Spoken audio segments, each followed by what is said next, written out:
Hello students, this is the second stanza of the poem A Lament composed by P.B. Shelley.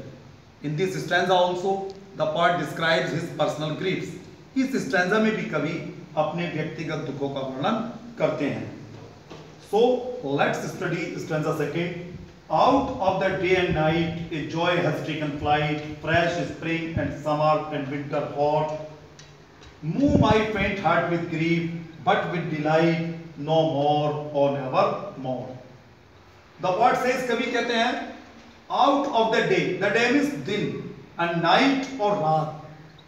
दिन और रात लगातार अर्थात कवि का संपूर्ण जीवन, कवि के संपूर्ण जीवन से a joy एक आनंद एक खुशी has taken flight. taken means ले चुकी है, flight माने उड़ान. तो कवि यहां पर कहते हैं कि ऐसा प्रतीत होता है कि जैसे उसके जीवन से, उसके संपूर्ण जीवन से खुशी जो है वो उड़ान भर चुकी है.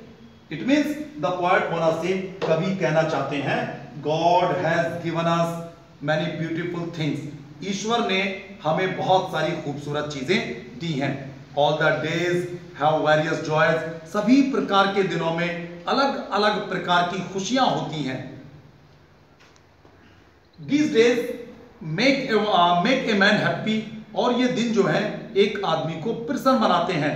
But the joys of days and night have disappeared from the poet's life. लेकिन इन दिनों की खुशियां कवि के जीवन से गायब हो चुकी हैं. Fresh spring and summer and winter hot. Fresh spring हरितमा लिए हुए बसंत ऋतु and summer और ग्रीष्म ऋतु एंड विंटर और जाड़ा, हॉर्मिस कोहरे से आच्छादित या कोहरे में लिपटा हुआ जाड़ा. तो कवि यहां पर कहते हैं कि देयर इज फ्रेश स्प्रिंग, तरोताजा कर देने वाली बसंत ऋतु भी होती है. And there is pleasant sunny summer और सुहावनी धूप में चमकती हुई गर्मी की ऋतु. एंड विंटर हॉट और को धुंध में लिपटा हुआ जाड़ा. मूव माई फेंट हार्ट. माइनस मेरे, फेंट मिस मुरझाए हुए, हार्ट माने दिल को, विद ग्रीफ दुख से भर देता है.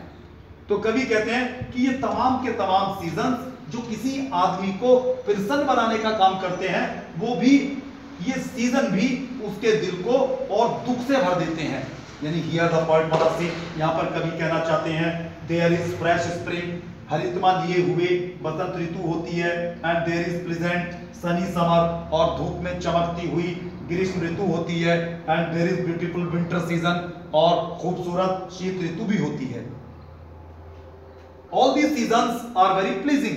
ये सभी के सभी मौसम जो हैं बड़े ही सुहावने होते हैं, बड़े मनमोहक होते हैं. They make a man's life happy. ये एक इंसान के जीवन को सुखी बनाने का काम करते हैं. बट द पोएट सेज, लेकिन कवि कहते हैं कि all these seasons can not make him happy. ये तमाम के तमाम मौसम उसे प्रसन्न नहीं बना सकते हैं.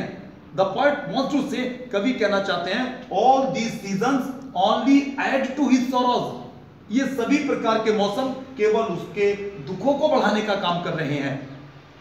फर्दर द पोएट सेज, आगे कवि कहते हैं बट विद डिलाइट, लेकिन वो एक खुशी.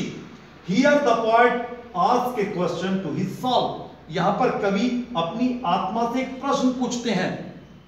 द पोएट सेज, कवि कहते हैं weather he would get the delight of youth और नॉट, कि वो जवानी वाली वो खुशी अब उसके पास कभी लौटकर आएगी या नहीं आएगी. एट दिस, इस पर the poet soul answers him, इस पर कवि की आत्मा उसे उत्तर देती है नो मोर और नेवर मोर. दिस हैप्पीनेस, ये खुशियां will never come back to his life, उसके जीवन में अब कभी लौट कर नहीं आएंगी.